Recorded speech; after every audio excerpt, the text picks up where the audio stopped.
Lagi-lagi Houthi Yaman mengumumkan telah melesatkan serangan rudal ke wilayah Israel.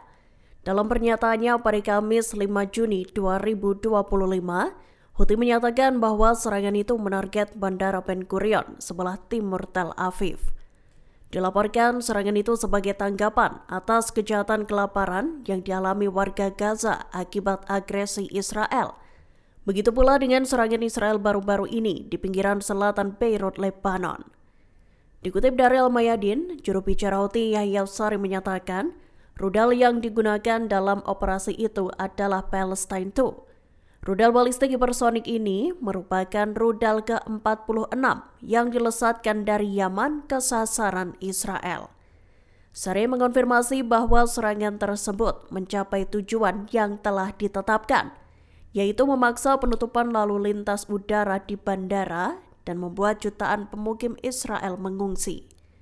Dilaporkan operasi yang dilakukan Houthi itu bertepatan saat Israel melancarkan serangkaian serangan udara di pinggiran selatan Beirut.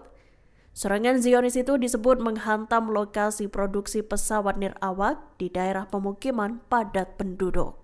Militer Israel melesatkan serangan ke sejumlah lokasi di pinggiran selatan Beirut. Pihaknya mengklaim terdapat fasilitas bawah tanah yang digunakan oleh Hizbullah di area tersebut. Dikutip dari Al Arabiya, serangan itu dilesatkan militer Israel IDF pada Kamis 5 Juni 2025. IDF menyatakan telah menyerang lokasi produksi pesawat tak berawak Hizbullah. Militer Zionis menyatakan Hizbullah berusaha memproduksi ribuan pesawat tak berawak di bawah arahan dan pendanaan Iran. Pihaknya juga mengklaim bahwa Hizbullah menggunakan drone secara luas dalam serangannya terhadap Israel. Serangan tersebut menandai kali pertama dalam lebih dari sebulan seusai Israel menyerang pinggiran Beirut. Israel diketahui juga mengeluarkan peringatan menjelang serangan dilesatkan. Lewat cuitan di X, IDF mengumumkan bahwa serangan tersebut akan menyasar 8 gedung di 4 lokasi. Adapun Israel sendiri masih terus melancarkan serangan hampir setiap hari ke Lebanon Selatan dan Timur. Serangan-serangan itu terus dilakukan meski gencatan senjata diterapkan. Israel dilaporkan mempersenjatai geng kriminal di jalur Gaza sebagai bagian dari upaya untuk melawan Hamas. Hal itu dikonfirmasi oleh sumber pertahanan pada Kamis 5 Juni 2025 menyusul pernyataan dari mantan Menteri Pertahanan Avigdor Lieberman. Dikutip dari The Times of Israel, Perdana Menteri Benjamin Netanyahu kemudian mengonfirmasi laporan itu. Ia menyatakan bahwa langkah tersebut justru membantu menyelamatkan nyawa para tentara Zionis. Sebelumnya, Lieberman mengatakan Netanyahu menyetujui transfer senjata ke klan Abu Shaba, geng bersenjata yang menentang kekuasaan Hamas di Gaza.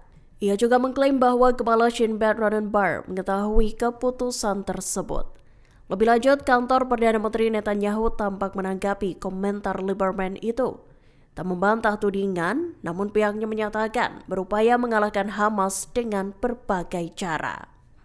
Palestina memperingatkan bahwa perang di jalur Gaza tak akan membawa keamanan atau stabilitas.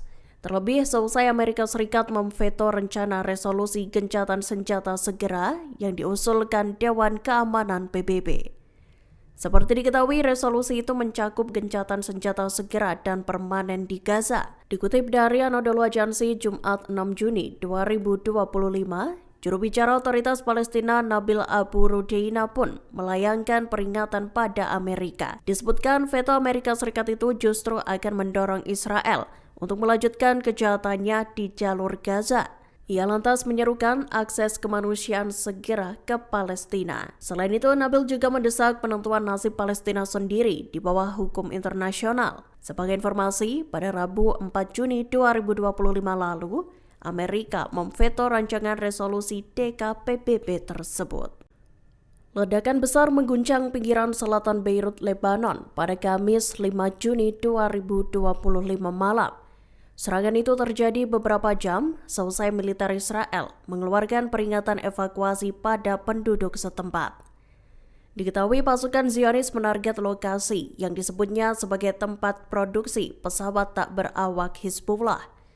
Dikutip dari LBC International, sebanyak 17 serangan udara dilesatkan oleh pasukan Israel IDF. Termasuk 10 serangan peringatan, 6 serangan langsung, dan 1 serangan yang tak meledak.